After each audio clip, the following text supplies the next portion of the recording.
Kira-kira berpengaruh nggak sih track record sekolah khususnya alumni terhadap peluang kelolosan kamu di SNBP 2023 nanti? Penasaran kan? Yuk cek video kali ini ya!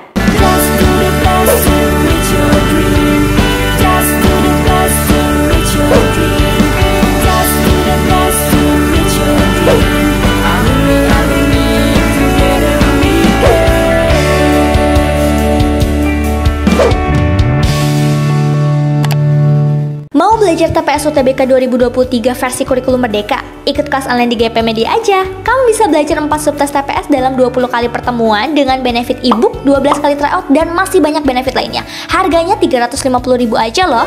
Ayo buruan daftar dan jangan ketinggalan. Kapan lagi kamu bisa ikut tryout UTBK gratis di GP Media kalau bukan sekarang? Siapa aja bisa ikutan loh, jadi jangan sampai ketinggalan. Bagi kalian yang lagi cari tryout UTBK dan ujian mandiri untuk masuk PTN, gak usah bingung karena GP Media menyediakan tryout UTBK dan ujian mandiri untuk beberapa PTN ternama di Indonesia. Mulai dari harga 25.000, kalian sudah dapat ribuan soal prediksi, video pembahasan, dan ada kelas online juga loh. Tunggu apa lagi? Yuk daftar sekarang! Halo semuanya, balik lagi di GP Media Channel. Ada salah satu sahabat GP, dia itu nanya, "Kak, aku mau masuk jurusan dan kampus yang itu tidak ada alumninya sama sekali di sekolah aku. Kira-kira peluang kelolosan aku gimana nih Kak?" Memang pada dasarnya dari sosialisasi sebelumnya hanya ada 2 indikator, yaitu indikator nilai rapot keseluruhan mata pelajaran kamu, dan yang kedua adalah indikator minat bakat, yaitu bukti prestasi dan sertifikat dari perlombaan yang telah kamu lakukan. Memang sih tidak ada tuh sosialisasi mengenai faktor alumni. Akan tetapi kalau misalkan dilihat dari track record sekolah nih, kalau sebelumnya di tahun sebelumnya, track record sekolah itu mempengaruhi juga dengan kuota eligible pada sekolah.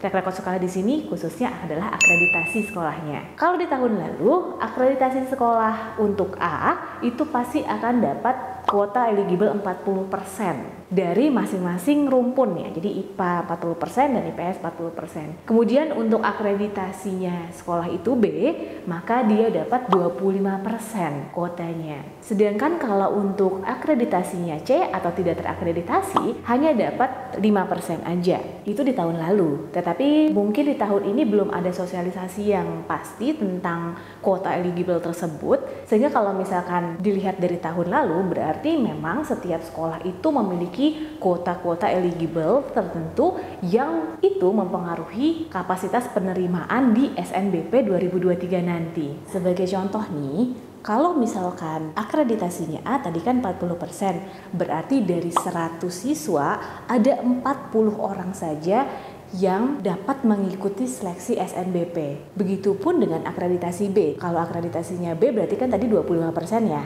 Nah, jadi dari 100 siswa itu hanya ada 25 orang aja yang bisa ikut seleksi SNBP. Begitupun juga dengan yang akreditasinya C tadi. Yang akreditasinya C ataupun tidak terakreditasi, dia dari 100 siswa di sekolah tersebut hanya ada 5 orang aja yang bisa mengikuti seleksi SNBP. Itu dia kuota eligible maksudnya. Jadi hanya ada beberapa siswa aja yang memiliki nilai rata-rata yang tinggi di sekolahnya atau prestasi-prestasi terbaik yang memang dipilih dalam seleksi jalur SNBP ini. Khususnya di tahun kemarin seperti itu, dan bisa aja di tahun ini akan ada pengarahan yang seperti itu juga. Akan tetapi kita harus tetap update lagi ya kalau misalkan terdapat sosialisasi terbaru mengenai kuota eligible di setiap sekolah. Oke, kalau misalkan kita balik lagi nih ke faktor alumni, jadi kakak akan ada studi kasus ya, di mana misalkan di sekolah A dia akreditasinya A, sedangkan di sekolah B juga sama, akreditasinya A. Akan tetapi di sekolah A ini lebih banyak alumni yang keterima di PTN tersebut. Misalkan kita contohkan saja UI. Di sekolah A ini banyak banget alumninya yang masuk kampus UI. Sedangkan di sekolah B itu bahkan tidak ada sama sekali. Padahal akreditasinya sama. Pihak penyelenggara ataupun penyeleksi dari kampus UI pasti akan lebih melihat sekolah yang memang sudah meloloskan anak-anaknya untuk masuk ke UI, atau sekolah yang memang sudah ada alumninya yang masuk ke UI, dibandingkan dengan sekolah B yang belum ada sama sekali siswa yang masuk ke UI. Walaupun masing-masing dari sekolah tersebut memiliki siswa dengan nilai rata-rata yang tidak berbeda jauh ataupun sama aja nilainya 90 juga. Tetapi tetap para penyeleksi akan lebih mempertimbangkan untuk lebih memilih sekolahan yang memiliki faktor alumni yang lebih besar. Dari kasus tersebut berarti indikator dalam track record sekolah juga mempengaruhi nih terhadap kelolosan di SNBP 2023 nanti. Sekolah A dan sekolah B juga menunjukkan track record sekolahnya masing-masing untuk meloloskan siswa-siswanya ke perguruan-perguruan tinggi negeri favorit. So, ada pertanyaan lagi nih ya,